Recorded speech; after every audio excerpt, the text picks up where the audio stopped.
গোবিন্দগঞ্জে হরিরামপুর ইউনিয়নের একটি মর্মান্তিক ঘটনা ঘটেছে। একই সাথে আসলে দুইজন ব্যক্তির মৃত্যুর ঘটনা ঘটেছে বিদ্যুৎ স্পর্শ হয়ে। সে জায়গায় উপস্থিত হয়ে আসলে বিষয়টি জানার চেষ্টা করছি এবং আপনাদের দেখানোর চেষ্টা করছি যে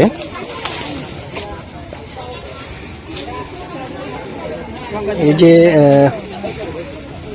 একটি নারিকেল গাছ, এই নারিকেল গাছটি আসলে মাথা কেটে দেওয়ার পরে এখানে যে সামনে যে বিদ্যুতের তার, পল্লী বিদ্যুতের তার, এই তারের উপরে আসলে গাছটি পড়ে যায়। পড়ে যাওয়ার ফলে কিন্তু এখানে দেখছেন এখনো পর্যন্ত একটি তার কিন্তু ঝুলে আছে।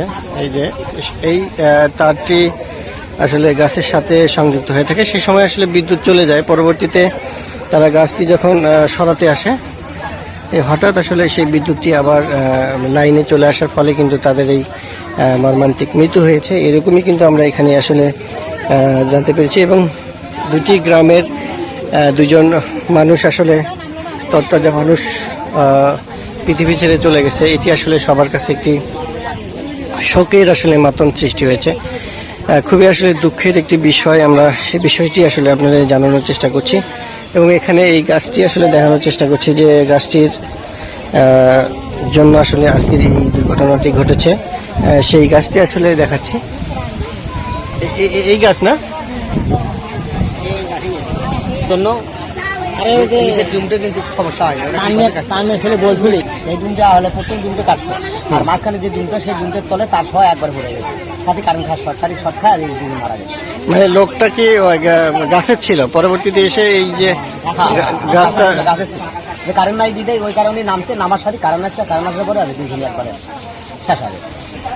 এই যে যার গাছ তিনি আর একটা মিস্ত্রি, তার পরিবারে কে কে আছে? যার গাছ পরিবারে সন্তান আছে, স্বামী আছে, আর নিজে কর্ম করে খায়, নিজে আছে, এই 4 জন পরিবার। সেখানে ওই ঠুনখানা তারের উপরে পড়ছে, তো তারের উপরে পড়ছে। এখন আমার স্বামী ওই মিস্ত্রি এখন ওই সেই ঠুনখান আলোক করতেছে ওই তারখান বাই করার জন্য। আর কারণে তো আগুন লেগে দপ দপ করে উঠছে, উঠে 2 দিনে 2 দিনকে পড়ে গেছে। মানে যখন ওই মানে গাছের যে গুলগুলো ধরে তখন কারেন্ট ছিল না? না, তখন আসিল না, কুমার অ্যাক্সিডেন্ট হচ্ছে তো ওরা মনে করছে ওরা কারেন্ট নাই, তো তার ছিঁড়ে গেছে, কারেন্ট নাই, সেই বুঝলে ওরা ধরছে। হঠাৎ কারেন্ট আসছে কি আসলে দপ দপ করে আগুন উঠে